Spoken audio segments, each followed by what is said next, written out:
በቀደመው ጊዜ የእስራኤልና የቱርክ ግንኙነት እንዲህ የሻከረና አባጣ ጎርባጣ የበዛው አልነበረም።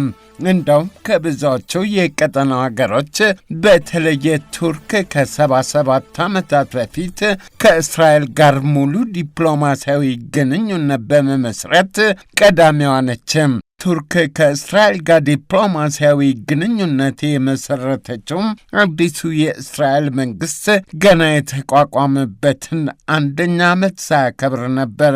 ታዲያ ያኔና ከዛም በኋላ በነበሩ ዓመታት የሁለቱ ሀገሮች ግንኙነት ከተራ ግንኙነትም ሻገር ያለ ነበረ። ስልታዊ የሚባለው አይነት። በዘመኑ እስራኤል እንደ ልቧ የቱርክን የአየር ክልል ተጠቃሚ ነበረ። እስራኤላውያን ቴክኒሽያኖችም ለቁጥር የበዙ የቱርክ የጦር ጄቶችን እስከ መጠገን የደረሱበትም ንግዳቸው የጦፈ የቱሪዝም ልውውጣቸው በእጅጉ የጎለመሰ ነበረ። ዘ ኒውዮርክ ታይምስ እንደጻፈው ከ20 ዓመታት በፊት ፕሬዝዳንት ሬሲፕ ታይፕ ኤርዶዋን ወደ ቱርክ መሪነት መንበሩ ከመጡ በኋላ ቀስ በቀስ የመልካም ግንኙነት ድፍርስርስ እያለ መጣ። ቱርክ ከከንፈር መጠጥ ሻገር ብላ የፍልስጤማውያን ተቆርቋሪ መሆኗ ለግንኙነቱ መደፍረስ አንዱ ምክንያት ሆኖ ይቀርባል። ሁለቱ ሀገሮች ከ10 ዓመታት በፊት ግንኙነታቸውን ወደ ቀደመ ደረጃው ለመመለስ ቢስማሙም ስምምነቱን ስራ ላይ ሊያውሉት አልቻሉም።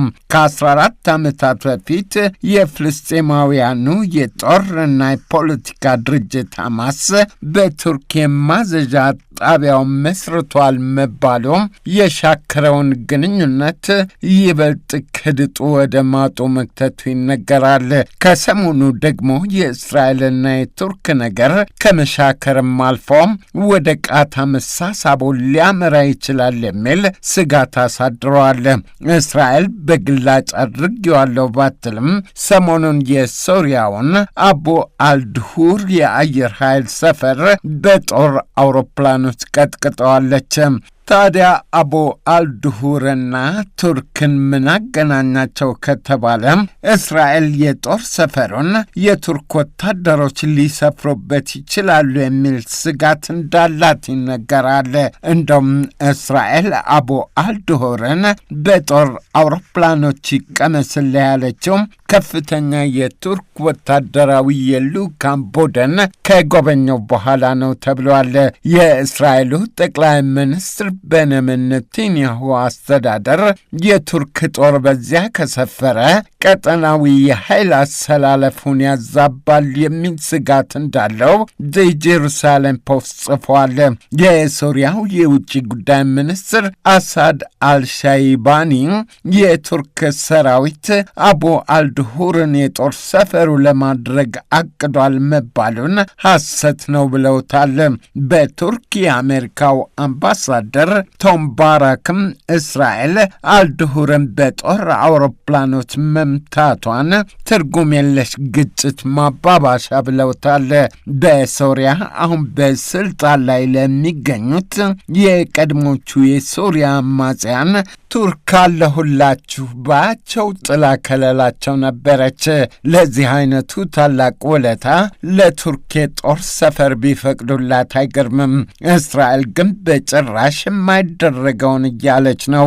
በሶሪያ ከዓመት ከመንፈቅ በፊት የቀድሞ ፕሬዝዳንት ባሻር አልአሳድ በአማጽያን ግፊት እግሬ አውጪኝ ብለው ከአገር ከሸሹ በኋላ እስራኤል ያለ አንዳች ከልካይ በጥልቀት ወደ ሶሪያ ግዛቶች እየዘለቀች ነው። በስተደቡብ ሲኤንኤን እንደጻፈው ደግሞ ቱርክ ጠመንጃ ባስደግንም በዚህ ጉዳይ የእስራኤልን ዘሎ ገባነት በግላጭ አጥብቃ እየነቀፈችው ነው።